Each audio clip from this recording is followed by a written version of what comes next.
Welcome back to Trip to the Mound. We are the iBaseballChannel podcast. Roy Giovanoni and Mike Lacoste here. So, Mike, we're gonna now that we got your chance for your blood pressure to take it down a few notches, I think we're gonna pump it back up. But the basis of this is something that was recently brought up by Cardinal starter Adam Wainwright. And I think the context of the question was essentially asking him, what are some of the ways that we could possibly speed up the game a little bit? His response, expand the strike zone. Yeah, think about that. That's something that I'm sure pitchers There's a meaning behind that. Yeah. So what's the meaning behind that? I mean, obviously what you're doing is making the hitters a little bit more aggressive. I mean, that's one of the, if you know Make that them swing the bat. Yeah. Yeah, and quit squeezing the pitchers and walk, the balls and running the counts deep, and then all of a sudden, the change in the strike zone pattern and the inconsistencies there, and one guy's going to be down, one guy's going to be up, one guy's wide, one guy's not wide. It's not that difficult. It shouldn't be. But then again, we'll probably, I'm assuming we'll be touching on this. It's the guys that they have back there again. Where they come from. Well, That's a separate issue, but the whole idea is, yes, if you have a legitimate strike zone, if that ball, when it crosses that plate, if it's in a certain obviously they're not going to call the rule book.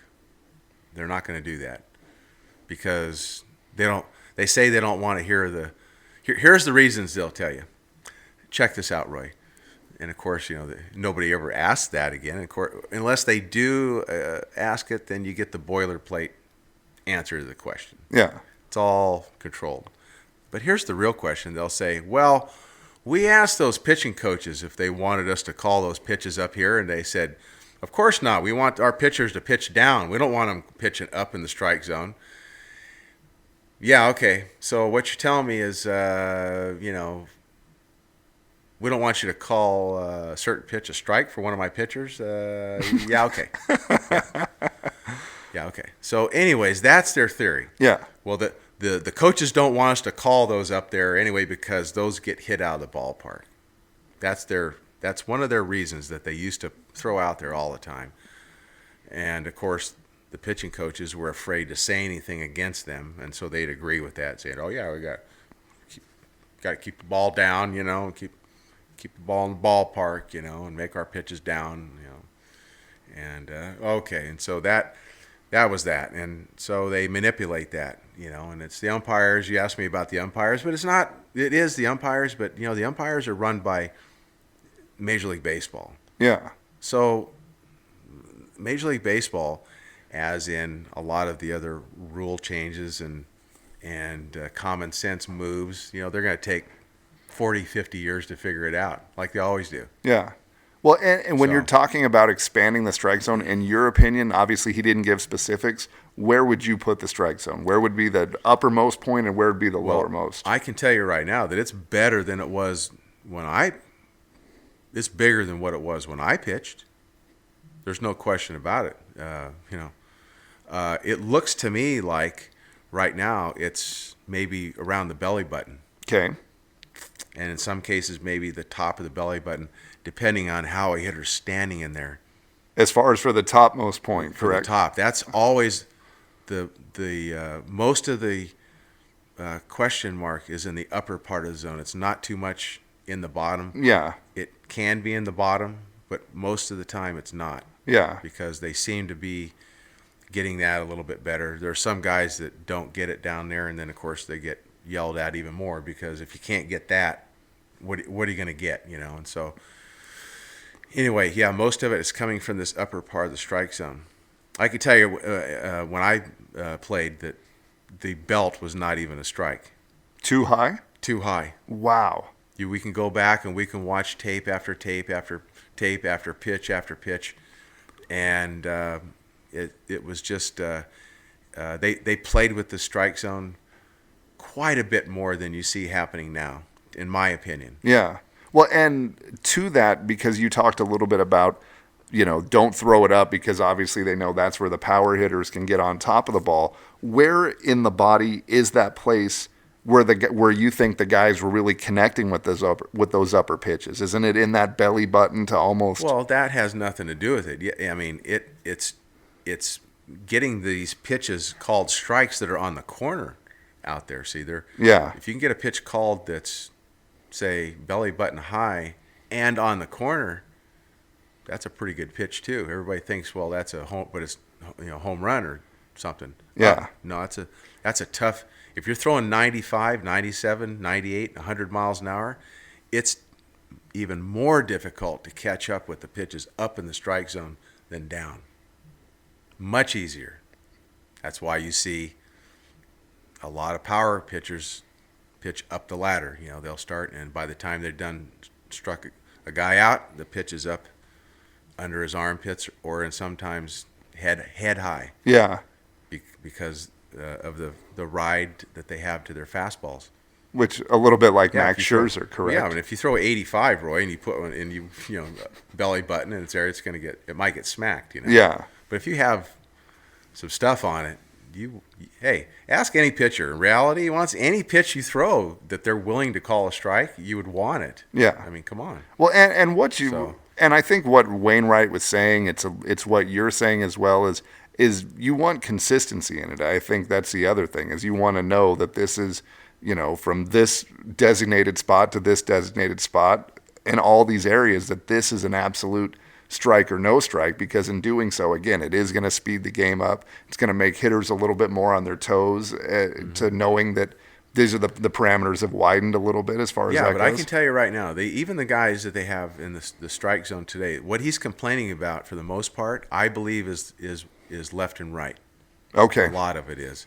Because you see these guys now, they throw pitches, and I don't believe that they're able to say exactly, if you were to turn around and ask them, how far was that pitch exactly off the plate? 1/16 of an inch? A 32nd of an inch? You know what I mean? Yeah. I don't think their eyes are that good in the first place. Yeah. They're the non-athletic guys, by the way. We discussed this a little bit. Yeah. Who are these umpires?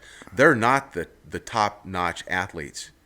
Okay, from the talent pool, it's the opposite end of the spectrum. They're the guys that got cut and then didn't play, that are just going out there and maybe a passion for the game, trying to get a job, whatever, trying to stay around the game, and this is what they do.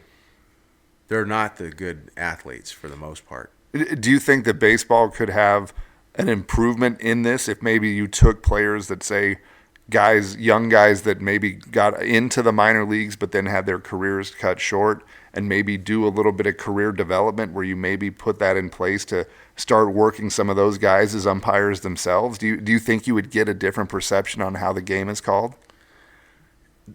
I would say that the more ex-players that were umpires, the better the pool of umpires would be. Yeah. I don't think there's any question about it. Yeah. Because a person's eyesight has a lot to do with it, and sometimes you see umpires out there make calls. The entire ballpark sees the call one way, and he's the only person in the ballpark that sees it the other way, and that's because of the non-athleticism, the ability to not slow the game down, like it should be, and the game speeds up for them. Yeah. And somehow they make that call, like you see.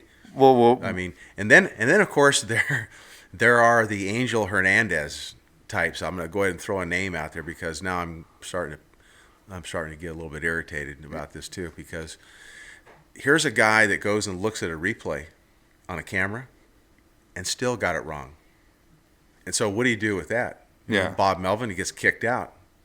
I'd have got kicked out anyway, regardless, because he has a history of being a bad umpire, Yeah. Which is a little bit of the thing that's leading to, say, the integration of instant replay. Let me ask you this. Could you ever see the strike zone itself becoming an automated thing? Because now we're talking about cameras are now being put in place to determine whether a fairer foul, possibly safer out now coming forth of this season. Do you think that there's ever a way to like erase that doubt about a 16th of an inch on the edge of the strike zone? Do you think it's ever plausible? No, they'd have to have a special plate and cameras and whatnot, and you couldn't take that human element out of it. But before I get off on that, I want to stay on about the umpire part of it. It's the regulating part of their profession too. As a player, if you perform poorly over a period of time, you'll be where, Roy? Oh, you'll be, and the crowd goes wild. Yeah. You're going to be sent down. Yeah. Right. Well, the umpires don't have that sort of a system put in where they can make that kind of an impact. They don't have that number of quality people they can go down, and they got to kind of bite the bullet on guys. And even when back in my time, you would hear that some of the umpires were even put on probation. Wow, probation. But still working. Of course. Yeah. Oh, they gave him a little timeout. I think they would send him off for a couple, 2 or 3 days. They get a little timeout and come back, like Johnny Cash says, with a different point of view. But that never happened. Yeah. Just right back into the same old gear, But, and I told you what used to surface occasionally, the clubhouse chatter, the batting cage chatter of how to remedy a situation like that where you have an umpire that's just constantly, seeing him just throwing guys out right and left, and figure, well, is it all the players? Are all the players that confrontational? No, it's the umpire. He's bringing it on himself. Yeah. And so, the remedy for that was what I talked to you about, that you found kind of funny, but. To where, again, guys are just seeing how many of them can get kicked out in front of this umpire, correct? Exactly. Yeah. Yep. And travels just mysteriously by pigeon, from one team to another. And anytime this guy hoping the league president or somebody would call one day and say, "Hey Joe, this week you've had 27 ejections, and last week it was 21, and I don't, what's going on here?" Yeah. Just trying to raise a little attention like that, but. But again, that's something where players are kind of binding together to do what they can to try and remedy the situation. And obviously it's one that still is a work in progress. But back to our original comment from Adam Wainwright about speeding the game up. Yeah. Yes, that would speed the game up. You make the hitters swing the bat.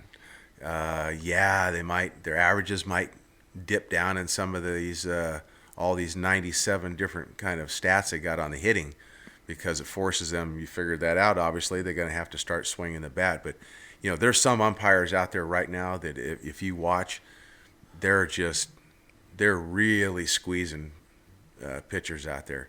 There's no way that they can see that ball, when it crosses home plate, is that far off.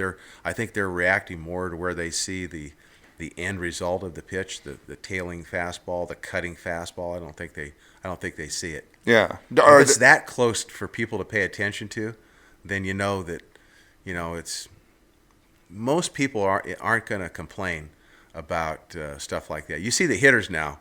I will say this, not the pitchers, because as you know, you don't see the pitchers aren't allowed to complain.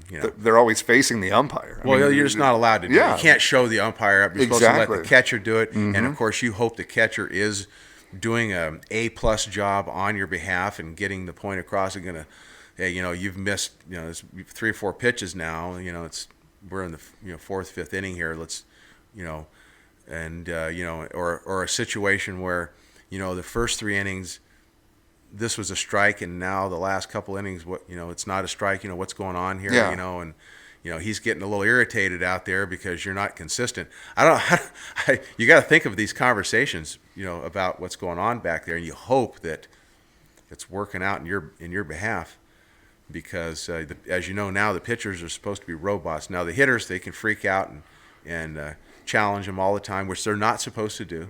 But they're supposed to be ejected immediately for arguing balls and strikes. They're out. Yeah. And they get away with it all the time. Yeah. Just another ploy to put the heat on the pitchers, Roy, and give all the hitters the advantage, and get that off their chest and vent.